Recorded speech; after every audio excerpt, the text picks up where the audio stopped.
It's the Locked On Podcast Network, your team every day. You are Locked On MLB,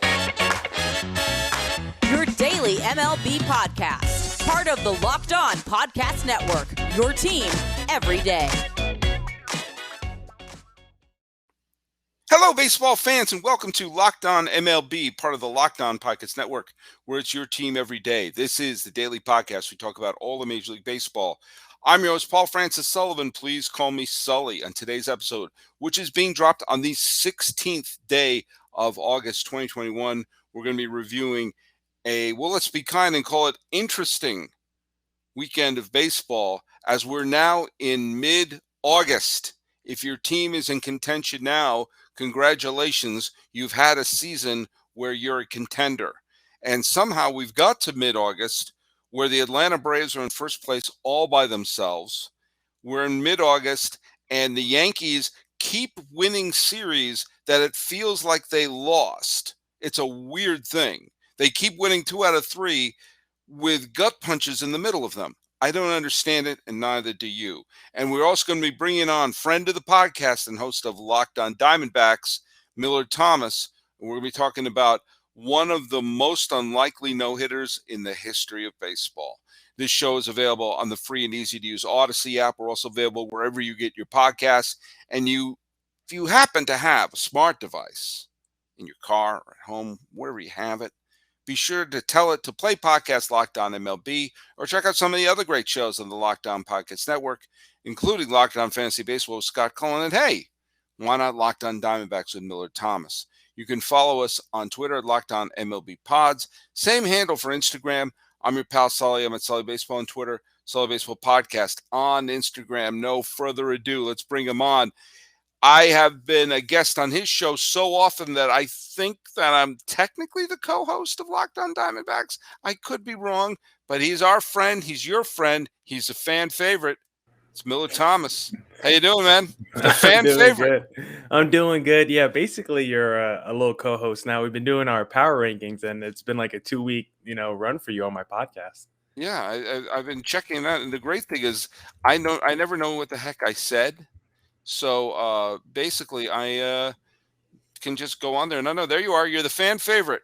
Hey. Right there, the fan favorite, Millard Thomas. How you doing, man? Yeah, after a podcast, I usually black out, so I always have to go back and listen to them because I always forget what I say. Oh, there have been a couple of times I'm like, I know a great topic for this podcast. I start writing it down, and then I kind of look up and say, has anyone else covered the same topic? And I had.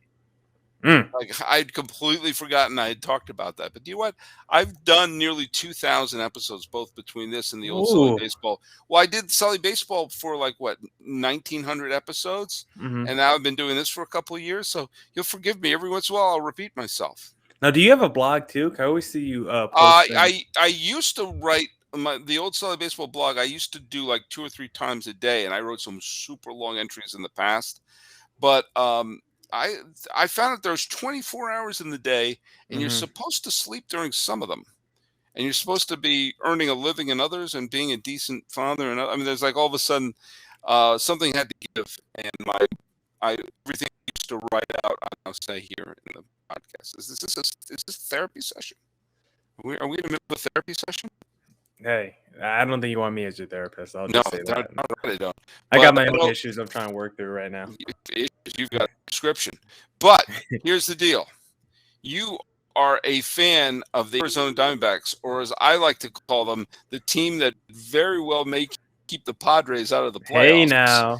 And we'll bring up Javi Reyes and the host of Locked On Padres on this one. But this weekend, a strip-mined Arizona Diamondbacks team brought out a guy who before Saturday had as many major league starts as you. It's true. Mr. Tyler Gilbert, no wins, no starts, decent year in, Reno was their AAA team, had made, I think 3 relief appearances. Yeah, 3 relief appearances. And why don't you tell us what happened? Yeah, I mean, Tyler Gilbert in the first career major league start of his career throws a no-no against the San Diego Padres. First time a guy made threw a no-no in his major league debut, starting at least since 1953 with Bobo Holloman, I think. There were two other guys that did it too, but those were But those are pre-1900s. Yeah, I was about to say, you almost can't count that. I mean, Yeah. like that was like, they were playing with the big, huge mustaches and talking about, I hear Oklahoma's going to be a state soon.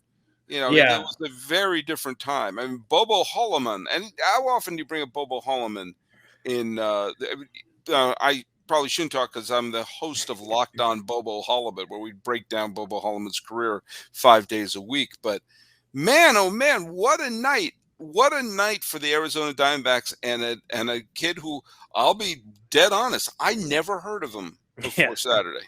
Yeah, I can't blame you. I mean, this was someone that was acquired in the Rule 5 draft last winter, but the AAA portion of it by the Arizona Diamondbacks. And he didn't pitch in 2020 because of the COVID season. Minor Mhm. league year wiped out. So you know what he did last year? He was working as an electrician with his father. So he was getting his hands dirty last year. And he's saying, like, you'd rather be playing baseball than doing what he was doing last season. So it's a great story. His family was in attendance last night. Family in attendance for his major league debut earlier this month, because this guy debuted in August. Like you said, 3 relief appearances. So he hasn't been around this long. 27-year-old rookie, and in his first major league start goes against the San Diego Padres, who, yeah, they're tailing off right now. They might be in a spiral, but They're a major league team with all stars on it. Loaded roster. I mean, we thought this was a World Series contender entering the year. So to see Tyler Gilbert, on the worst team in baseball, got to watch out for the Orioles. D-backs, I just looked at the MLB standings. D-backs and Orioles tied with the same amount of wins right now. D-backs still have them, 2 up in the loss column. So we still got the number 1 pick right now, but, we got the Orioles on our heels all of a sudden. I'm going to throw something out that makes the Tyler Gilbert no-hitter even weirder. Okay, This is his first start in the major leagues. Mm-hmm. Throws a no-hitter. Tough to top that. He made 10 starts with Reno. And again, he's 27 years old. He's not like a big prospect. He's 27. Yeah. And, he pitched okay in Reno. And Reno's a bit of a launching pad. Mm-hmm. But, he kept his ERA to a respectable 3.44.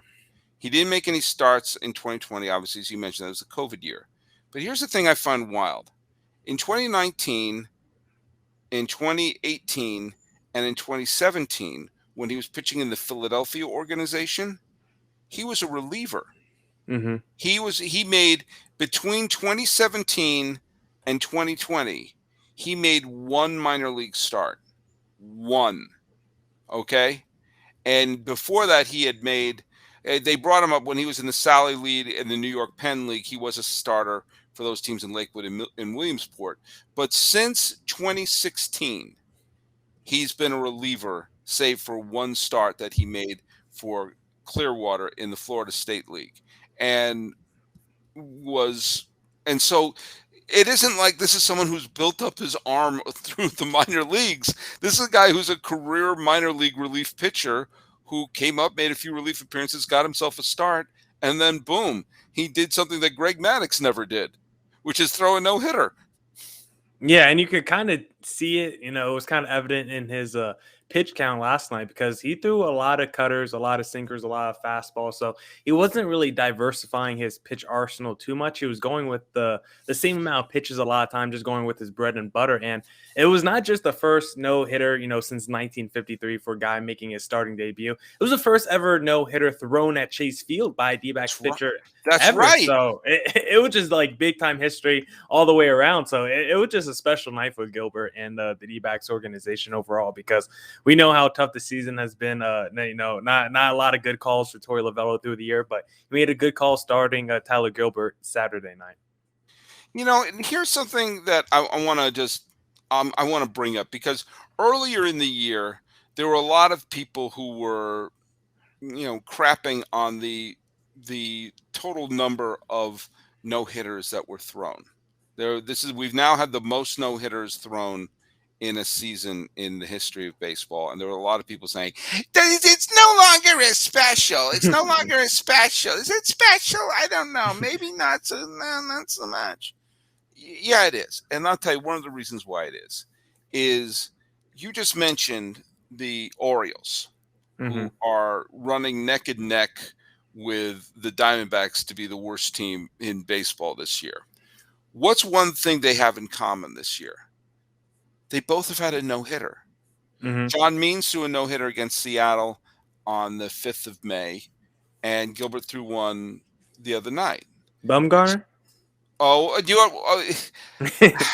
Do we count that? Half no-hitter? Give me 1.5 no-hitters on the year. all right, we'll give you 1.5. But the Gilbert one, that was magic. I mean, look, Yeah. whether or not you're going to count Bumgarner's or anything like that, it was a 7-inning game, 7-inning no-hitter. He did not allow a hit during that. Does that count? I don't know. Neither do you. But the Tyler Gilbert game was magical. That is that's a great story.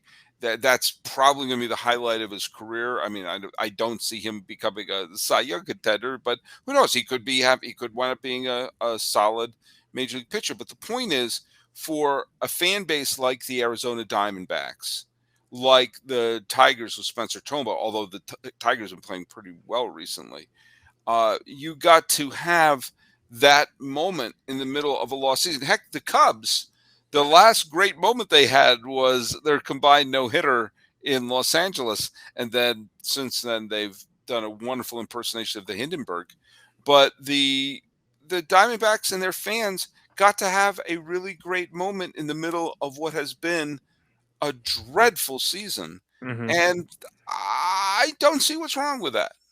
No, I'm happy to see it. I mean, it was definitely the biggest high I've had as a D-backs fan since probably early May, when we thought they were going to be kind of good when they were 2 games above 500. But recently, the D-backs in the second half, they've been a little feisty out here. Yes, if you just look at straight up win-loss record, might not tell the whole story, but there's been games when they've been down 5 runs and come back, and then the Giants walk them off or something in the 9th inning. They've had games where they've come back and the pitching hasn't looked too bad. Their pitching has looked pretty solid with a Bumgarner. He's been elite recently. Merrill Kelly, he's had his first bad start in like a month and a half, 2 months. So this D-backs rotation has given me a little confidence that maybe it could be good enough for a wild card spot next year. Now, I still think the bullpen is the worst in baseball, but I think the rotation, as we talked about, could be at least, on the Giants level next season, because if you just look at, name value on paper, it's not like the D-backs rotation is in a, different world or a different planet than the Giants rotation. So I'm starting to like this D-backs team, and they're giving me some optimism going into next year that maybe they could be a little feisty. And remember, they are a major league team. Mm-hmm. They don't want to have the reputation of being steamrolled and by other teams. So maybe, just maybe, there's a little bit of pride going on with an organization saying, hey, don't treat us like we're an easy 3 or 4 wins. You got to beat us. And if you can't beat us, it's going to be because we outplayed you. It's not going to be because of talent. We're going to out-hustle you. We're going to out-pitch you. We're going to do all this other stuff. And it's always room for upsets and everything like that. Well, there's always room to have you on the podcast, and evidently there's always room to have me keep doing guest appearances. I think I'm going to be on a couple episodes this week as well. I love being on it, man. You know it. Tell people where they can follow your podcast. Yeah, follow me personally on my personal Twitter at CreatorThomas24. It's me when we see that blue check mark, or just look up Locked On Diamondbacks on both Twitter and Instagram for the podcast handle, LO_Diamondbacks on Twitter. Was that a jab at me that you're verified and I'm not on Twitter? Was that what that was about? No, Sully. I just need to let the people know. They just gotta know where that's the real me, and that's what the blue mark tells them. Okay, because there's a lot of Millard Thomas impersonators out there. In fact, I used to make a lot of money doing that for weddings. Dave's like, we need someone to come in and imitate Millard Thomas. Well, you got the hair. You got the hair for it. Look at that. I think you and I can pass, man. You and I could pass as twins. It's the Locked On Podcast Network, your team every day.